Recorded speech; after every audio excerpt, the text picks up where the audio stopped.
Hi, we're going to look at one more related rates problem just because they are fun. So this is probably the hardest one we've done so far just because of the amount of variables and relationships we'll have to pay attention to. But the structure is pretty much the same. We've got this word problem here. It's talking to us about some kind of rate of change and asking us about another rate of change. So that's how we would know it's a related rates problem. When we read this, it talks about a conical paper cup and a radius and how tall it is, so a height.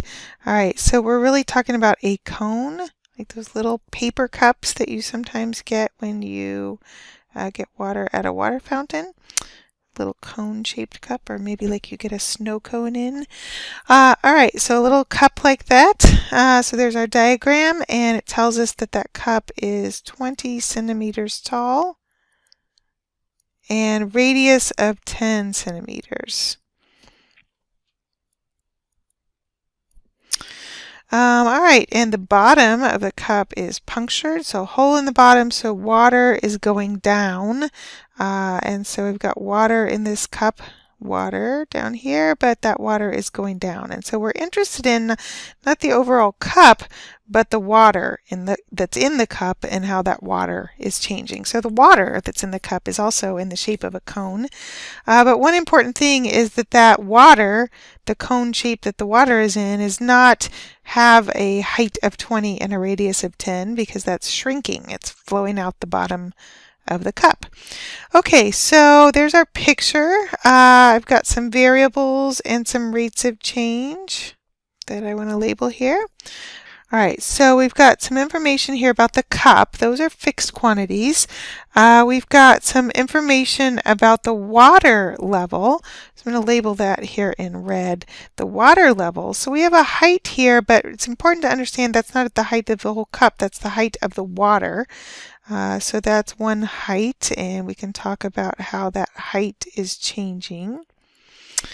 So it's a water level. I could use L, but that looks too much like 1, so I'm going to use an H here for that.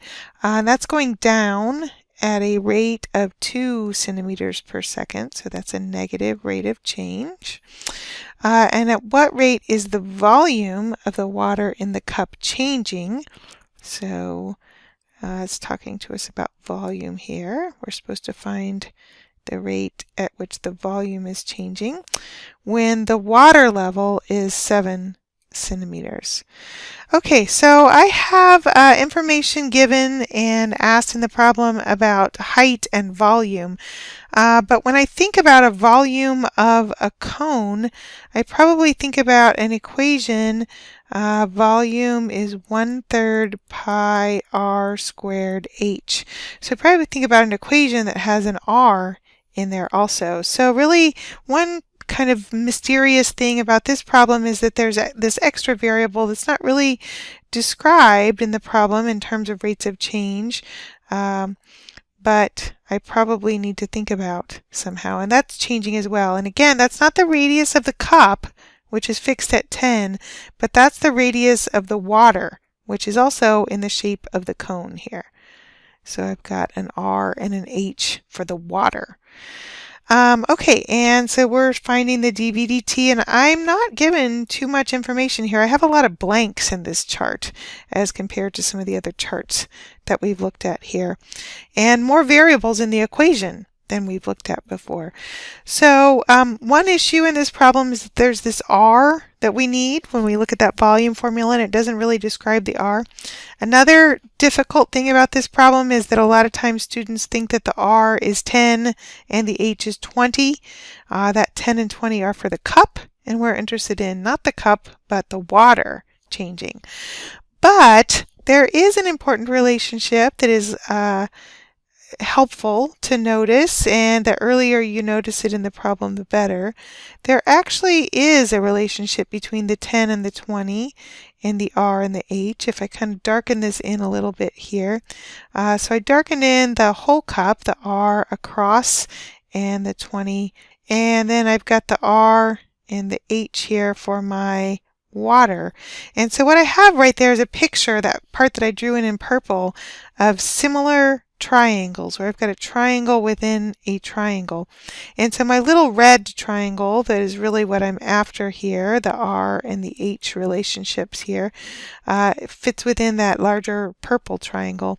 And so one thing that is helpful in this problem is that if you recognize that there is a way to reduce the number of variables in my volume equation by using a similar triangle relationship.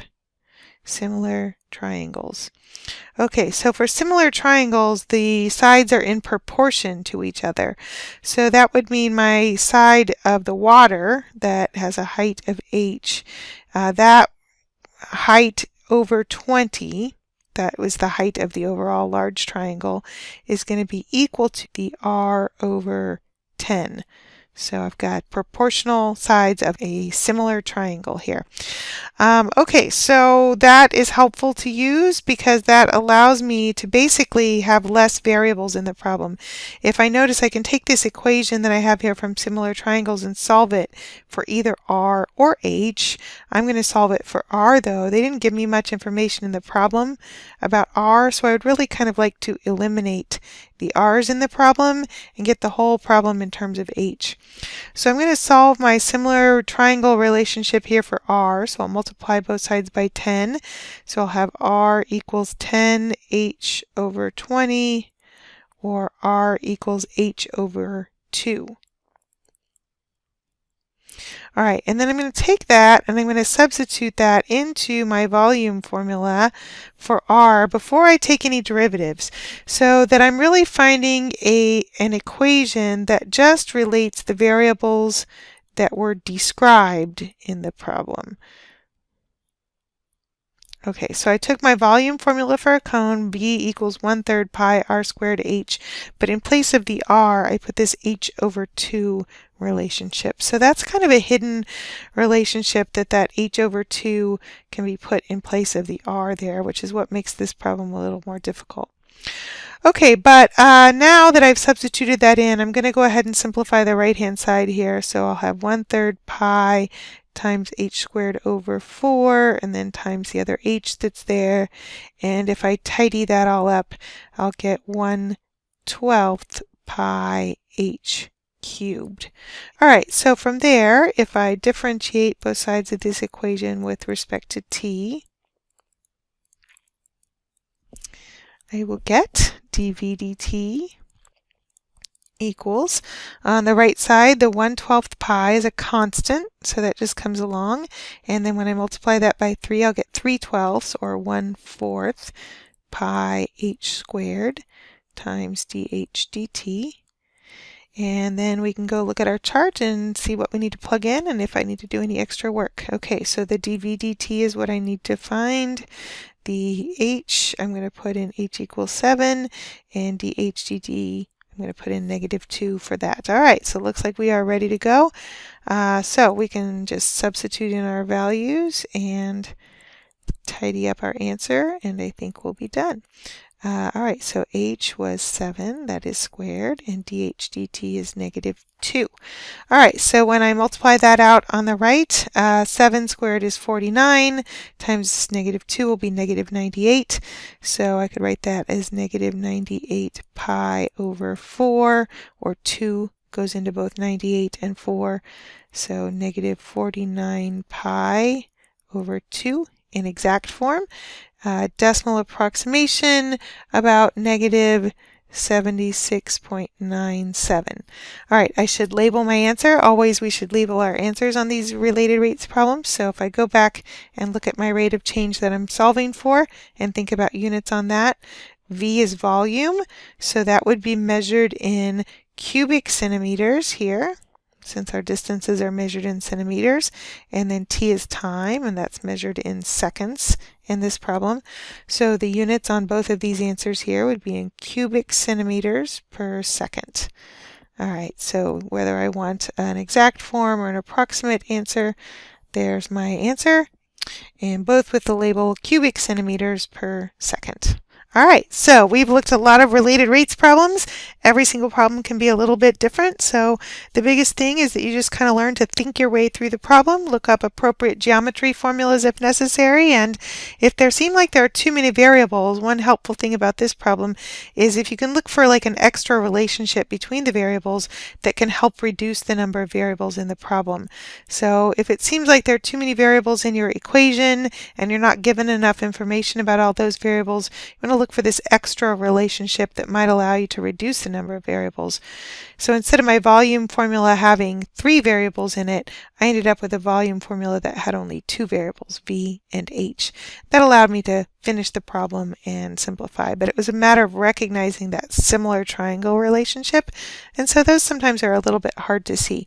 So don't get frustrated if you're having a hard time with these problems. These are hard problems. Just keep at it. Keep looking for patterns. Keep looking at examples. You can look at more examples on YouTube, look at more examples in your textbook, look more examples in your homework.